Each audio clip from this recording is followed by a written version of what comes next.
Because according to Ayurveda, garlic and shallots, onion, are considered as tamasic. Because I think you know the mythological story behind garlic and onion. When there was a churning of the Milky Ocean, Asura took away the pot of Amrita, and when Raghu and Ketu were sharing among themselves to drink the Amrita, Vishnu chopped Raghu's head. And when the blood was about to fall onto the ground, that grew as an garlic and onion. So even though they have medicinal qualities, we don't encourage too much use of garlic and onion according to Ayurveda, because they have properties of devas but qualities of asura. That is why even traditionally they don't follow much of garlic and onion even in certain communities nowadays.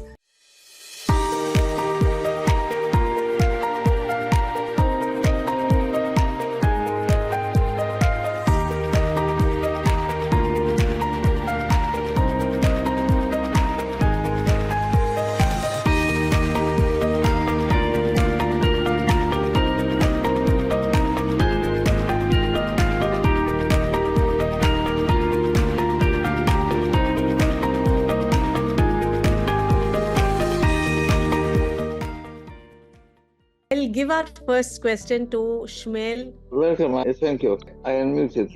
Okay, I very like it, this presentation, this new subject for me, and I want to ask you next question.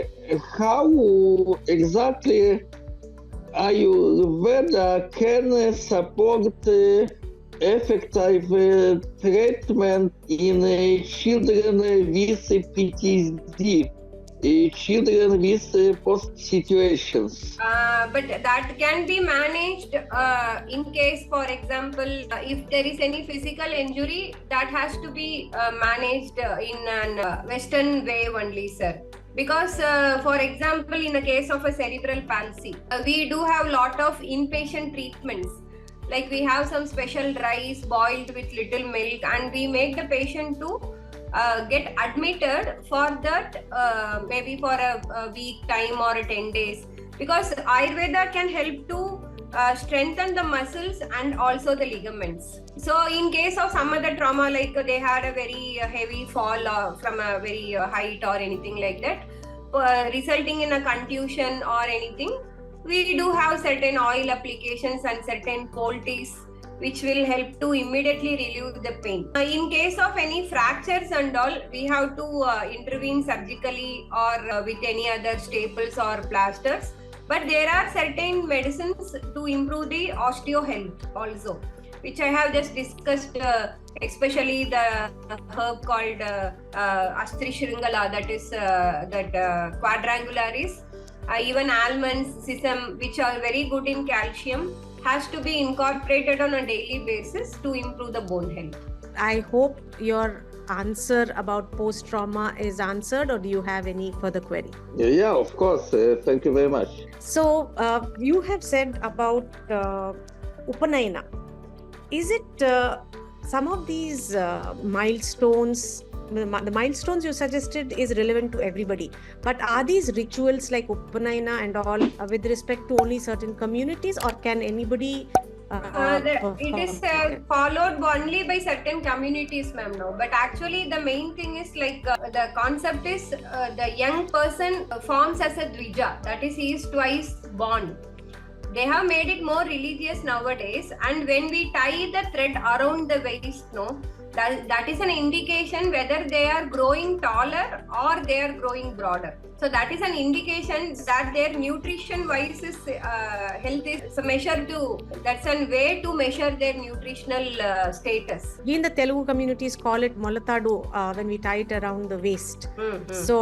So yeah, I always did it to my children and grandchildren, but I never knew why. Thank you for sharing it with me. That was an ancient way, because we never had measuring tapes or anything like that, anything which helps to measure their height and all.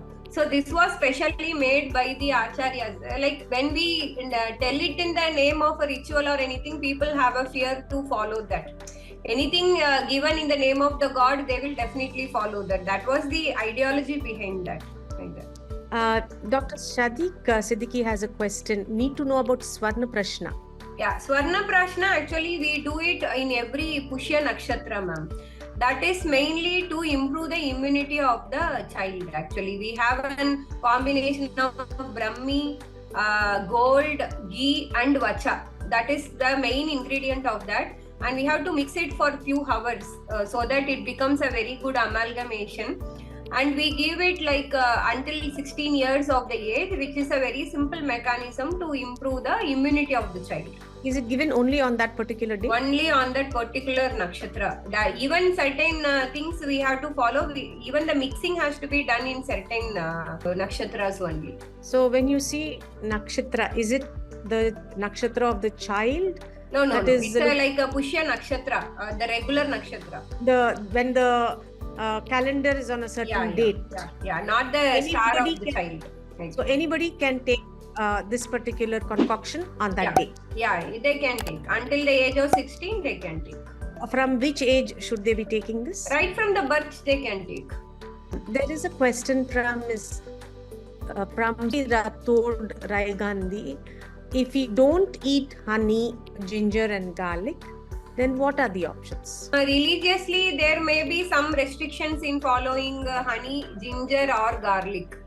They can use Hing because according to Ayurveda, garlic and shallots, onion are considered as tamasic.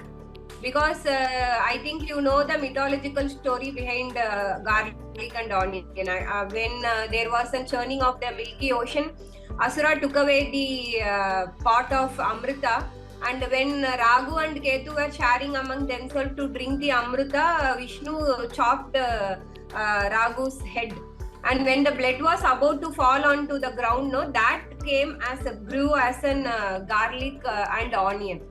So even though they have medicinal qualities, we don't encourage too much use of garlic and onion according to Ayurveda, because they have properties of devas but qualities of asura. That is why even traditionally they don't follow much of garlic and onion even in certain communities nowadays. Even from the beginning it was like that. But those who are having too much of pitta prakriti, too much heat in the body, those who have premature graying of the hair, eye issues, the burning issues and all, we don't use garlic. So they have made it as a religious thing also to not to use garlic and onion in many of the families, especially Jains also. In that case, you can use Hing, asafoetida, that is equally effective. And instead of honey, you can use ghee also, but not in an equal quantity. Ghee can be incorporated on a very regular basis. Regular meaning smaller quantities. Yeah. How are garlic drops? How do we make them? What you have to do is slightly warm the oil from the spoon, maybe half teaspoon of that coconut oil, dry coconut oil. Crush 1 or 2 garlics and extract the juice out of that, and mix it with the warm coconut oil and try to instill it with your ears or a dropper inside the ear. That relieves your wax and even the ear pain. Next question from Anjali is, when a baby is born, we can give Suvarna Prashna directly or ghee honey dipped in gold? The first thing is ghee honey dipped in gold. Swarna Prashnam can be given in the specific nakshatra, Pushya nakshatra. When you say ghee and honey dipped in gold to be given to a baby, is it just a drop? Yeah, just a lick it. Is it just a drop? Yeah, just a drop. That is more than enough. Of late, a lot of doctors I have been hearing where they say we should not put oil in the ear. But you are suggesting us to put 1 or 2 drops. What is your opinion on that? So when there is a pus discharge, we also don't agree, ma'am. But when it is a filling of a ear, wax or any infections from the sinusitis, they can use it actually. Okay. When there is a pus exudation, it is better not to use. This is from Jiti Ashish. Please, can you help me with my kids? They have frequent cough and cold, coughing very soon becomes purulent without fever. Yeah, you have to start giving them a little bit of pepper, the spiced honey, as I mentioned, You can spice it with the clove, cinnamon, pepper, ginger or tulsi, lemon, any of this. Make it as a regular basis. And once when their congestion is over, you just strengthen the lungs with daily usage of Chyavanprasham. That can help to keep it more preventive so that they don't get affected in a very frequent way. When my daughter was a baby, for a whole year she had cold. We used to give antibiotics, it would come down and again it would repeat. So after 1 year, what I did was I started giving her a concoction of tulsi, ginger and honey. Tulsi, I would just press it out of the leaves. Ginger, I would grate it and heat it with water. And honey, in equal 1 teaspoon, I would mix, put it in a box, give them just a couple of drops of it, and it never repeated. And now for my grandchildren, they live in apartments. Remedy. Everything available in our garden, but we don't know the use of that actually. So that's a Chyavanprasham is a combination of everything. That if we find it difficult in doing it on a daily basis, just get the jam out of that.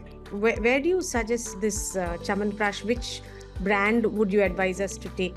Brand, instead of going in for a brand, taste it and see, ma'am, that taste of that Nellikai should be there, Amla should be there, it should be sour. Many of the companies just it tastes very sweet, but that is not the original quality. The first taste should be sour. In that case, that has a genuine quality of Chyavanprasham. Another thing I used to do for cold is I used to take the neem leaves and boil them in water and put pinch of turmeric after the boiling is over, and then give the steam to the kids if I find the cold a little strong. I would do that. That also helps. Early in the morning at 6 a.m. and 4 p.m. in the evening, if we give, that also helps a lot. So next question that is... acts like an antibacterial, because any infection through the nasal passage, neem helps like an antibacterial, and turmeric obviously an anti-inflammatory also. Like that. There's another question. How to increase weight for kids? Weight wise, you can try that boiled Nendra banana. Kerala banana you have seen, no? Nendra, that's a variety of banana. You can try giving that banana on a daily basis. That can help to improve the weight of the baby. And try some oil applications which I mentioned earlier, that Balashwagandhadi Thailam. Those things helps to improve the weight of the child also.